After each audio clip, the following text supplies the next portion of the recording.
I knew that you were going to be a giant star. I really did. Well, thank you. Yeah. What I didn't know is that you were going to get so sexy. Well, I always knew you would What? be sexy. Y'all know damn well if the shoe was on the other foot and it was Michael, who was 14 years her senior and knew her since she was a 9-year-old little girl, y'all would have had a fit. Michael and I, we're in love, and there's nothing to do about it. There's nothing to say. Diana Ross was the woman that took Michael Jackson's virginity. This is why he developed an obsession for her. Michael Jackson labeled Diana Ross Dirty Diana for a reason, because he was only 10 years old when she became a mother-like figure in his life. As he grew up, their relationship became more and more inappropriate, with rumors that she took his virginity even though she's 14 years older than he is. Their relationship had a peak when she allegedly accepted an engagement proposal from him, but quickly threw it away once the media and Michael's mother didn't approve. This is what really happened between Diana Ross and Michael Jackson, so let's get into it.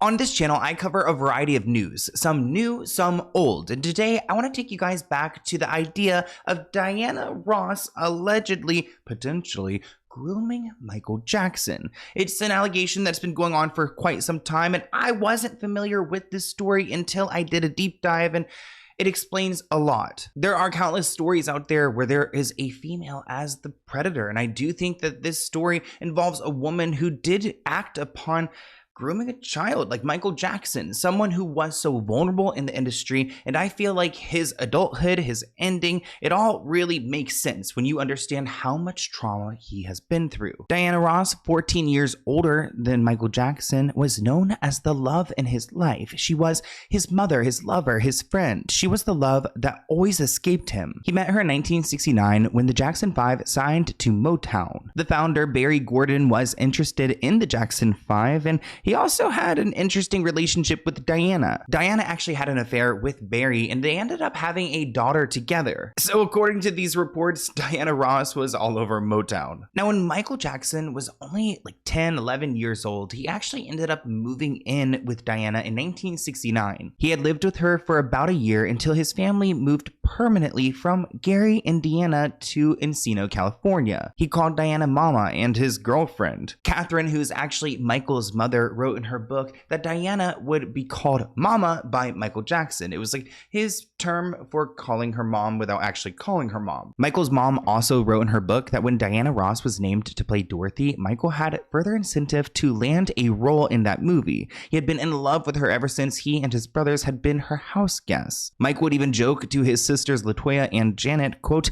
"You're not pretty until you start looking like Diana." This report writes that Michael Jackson idolized Diana Ross. He thought she was the perfect woman. He thought a woman had to look like Diana to be beautiful. She was his mentor at work and a mother figure. He wanted to marry her. Allegedly, they were engaged twice, but both times she supposedly broke it off. Marrying a guy that's 14 and a half years younger than she was not a good look. In 1977, when Michael Jackson was 19 years old, he and Diana actually filmed in a movie together. It was titled The Wiz, and it was filmed in New York. And actually, at one point, Michael Jackson even weaseled his way into staying with Diana, and people were trying to locate him, like, where's Michael? But he was, of course, in Diana's place. During one shoot, Diana was apparently overheard talking to some girlfriends of hers and said to one of them, "Well, I'll tell you one thing, Michael definitely isn't gay." When this assistant asked Michael if anything had happened between them, Michael said, "You'd have to ask her." And when he asked Diana, she told him that he needed to ask Michael. Let's take a look at these two interacting with each other.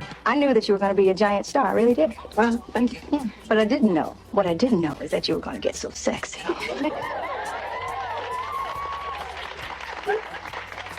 You're embarrassing me.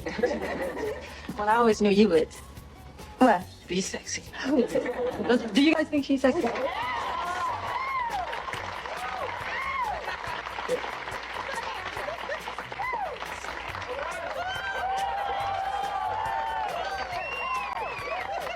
This tweet reads, Diana Ross started grooming Michael Jackson when he was 9 and she was 23? Like, how did nobody stop this? Another person writes, I've been talking about this for years and everybody thinks I'm overthinking it. Like, no, they had this little boy playing her man in skits. He was definitely groomed by her and his father. His father made him sleep with a woman at 14 years old. Nobody protected Michael from birth to death. This person writes that Dirty Diana was also made about Diana Ross, who groomed Michael from a very young age. It's hard to act like an adult and mature normally when you've been doing adult things like working and paying bills since childhood.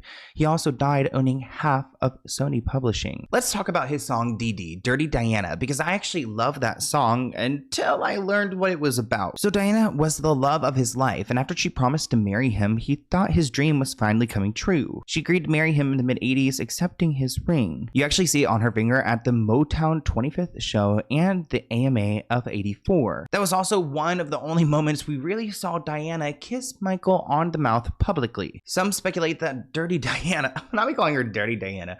I actually love Diana Ross too, so I'm disappointed about all of this, but Diana actually was just trying to play with the media and test the waters to see how they reacted to it. She wasn't a very committal person. And when Katherine Jackson heard about this, she threw a fit. She said that Diana was way too old for her son. She supposedly called the papers and told reporters, and reporters began following and harassing Diana. Now, this song has some pretty explicit lyrics, and he goes in on Diana. And at the time, everyone knew who he was talking about. So when people like Quincy Jones heard the song, he flipped out and told Michael, do not go and release this because everyone's gonna know it's about her. This post on Facebook said that Quincy did not convince Michael. He was taking none of it. He went ahead and released it as the 9th track on his 6th studio album titled Bad. This was Michael's closure, and he got to heal later after that. Summer writes, didn't Diana Ross groom Michael Jackson? He moved in with her when he was like 14, and then she took his virginity, according to them, after he turned 18. Hence, Dirty Diana and many of his other songs. Y'all know damn well if the shoe was on the other foot and it was Michael, who was 14 years her senior and knew her since she was a 9-year-old little girl, y'all would have had a fit. And nobody would have a hard time labeling him a groomer. Like him. Michael and I, we're in love, and there's nothing to do about it. There's nothing to say. So, Now, over the years, people speculated that because Diana Ross was the woman that took Michael Jackson's virginity, this is why he developed an obsession for her. Whether it was in his music or in his books or in his interviews, it was clear that Michael Jackson just couldn't get enough of Diana Ross. And to be fair, she fawned over him in her interviews as well. But because she was an older woman, she wasn't as careless and forthcoming about their relationship as Michael had been. So while Mike is going Diana, Diana, Diana in all his interviews, because she's older, she knows how to keep some level of decorum and mystery with regards to their relationship. Like this interview, she talked about it, she addressed it, but there was still some level of ambiguity. I mean, this interview could have easily been chalked up to her being facetious when she said she was in love with a boy that she met when he was 9. A little boy who she took in and became a surrogate mother to. This person writes on Reddit, I personally think their relationship is inappropriate. I'm a Diana Ross fan, but nah, something's weird there. She was in love with him since they first met. This person writes, I think she groomed him and also used him. She was known to sleep around to get what she wanted. I heard somewhere that she secured her role in The Wiz because she convinced Michael to say that he wouldn't do the movie unless she played Dorothy. Now, Diana was a big part of shaping Michael's early career. Like early on when they were doing press together, Michael informed her that he was 10 years old when she tried to present him as an 8-year-old. But she said, nope, not anymore, you're not. Michael quickly understood the way of presenting himself in the public, and he grasped it right away, saying, I got it, I'm 8, and we were discovered by the great Miss Diana Ross. That was another fake PR story they ran with, that Diana Ross had actually discovered them, but that ended up not being true. Anyways, it made for a good story, and he realized that, if you present younger, at a younger age, you're going to make it faster in Hollywood, or at least further. That's why actors are always lying about their age. Berry Gordy, the boss of the Motown label, encouraged Diana to get very close to all the boys, especially Michael. Berry said, I asked her if she minded, and she said she didn't. She wanted Michael around. It was good for her to have someone else besides herself to think about. Michael's fascination with Diana, some would see later as an obsession, would last for many years. She wasn't just this mother figure who made him feel nurtured, but also an accomplished performer who he wanted to be like. So it seems like Diana Ross was responsible for raising Michael Jackson, in addition to having a relationship with him. I believe in 1984, whenever they went to the award show and she had that ring on, she did accept his engagement, and he was probably so happy and then devastated whenever she left him, because she realized very quickly it would not be a good look for them, it would not be good for her career, and she was always really focused on her career, and she knew dating down would give her a career setback. I don't know if that's true, but it's what she believed. What's fascinating to me is how fast Diana moved on with her future husband. Because in 1986, she was married to Arnie Nass Jr. They met in 1985. Now, Arnie was a businessman who was from Norway. He made a ton of money in shipping, oil, and real estate. Despite his wealth, he was known for being low-key and reserved, which is interesting because Diana Ross is such a superstar, but, you know, I guess they were kind of balancing each other out. To me, it's fascinating how they got married just so quickly. Like, how did they just meet and get married, especially in the 80s? But I guess, you know, times don't really change that much. People get married very quickly, and their marriage lasted about 14 years. So that's a long time. But of course, Michael Jackson was in shock to see how quickly she moved on, and he was not happy about this. Diana Ross got married to some Norwegian businessman in 1986, and Michael Jackson hated it. He was rumored to have been deeply jealous. As far as he was concerned, Diana was always going to be the lady in his life. That is until Mike got closer to Elizabeth Taylor in the mid to late 80s. Shit, he even bailed on a dinner date with Diana Ross just to be with Elizabeth Taylor. Diana hit him up, Elizabeth hit him up, and Mike tried to be funny and combine the two dates, but Diana wasn't having it. So here we are. It's 1986 at the Video Music Awards, and Diana Ross and Sidney Poitier present Michael Jackson with an award. Now, I want you all to pay attention to how Michael Jackson looks at Diana Ross and Lionel Richie when Diana Ross goes to embrace Lionel Richie. Now, of course, the pettiness didn't end there, and I want you all to pay attention to all the shady shit that was going down while these three people were on stage. Now, mind you, pay attention, because the only three people you should be checking for on the stage is Michael Jackson, Elizabeth Taylor, and Diana Ross. All right? Is everybody coming up? Yeah. All right. We are the world. We are the children. Elizabeth? Now, by the end of this performance, Diana Ross had gotten completely in between Michael Jackson and Elizabeth Taylor.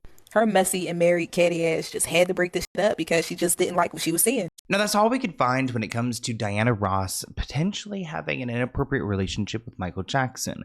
I think Michael Jackson is a very interesting person. I actually did a video about his father like a couple months ago, but I haven't been able to release it because YouTube won't let me release it. It says it's like age restricted. I'm censoring it as much as I can, but I do have a video about his father and all the horrible things that he has done to him. So if you guys actually want that, I will go and try to re-edit it again and see if I can get it out here. But I want to hear what you guys think about Diana Ross, because I actually heard about the Diana Ross song from The Weeknd covering it in his trilogy album, the first album he ever did, and I never knew what it was about. And then now knowing that it's about him like talking about her being promiscuous and leading him on, it all makes sense. But it's even creepier thinking about him being a young boy and those commenters suggesting that she may have like taken his virginity at a young age. It's just really sad. Like his parent dynamics with Catherine Jackson, his father, Diana over here, it just must have been so unstable. But I want to hear what you guys think in the comments below. Let me know what you guys want me to talk about in my video next at SloanWellKnown@gmail.com, and I'll see you in a new one soon. Bye, guys.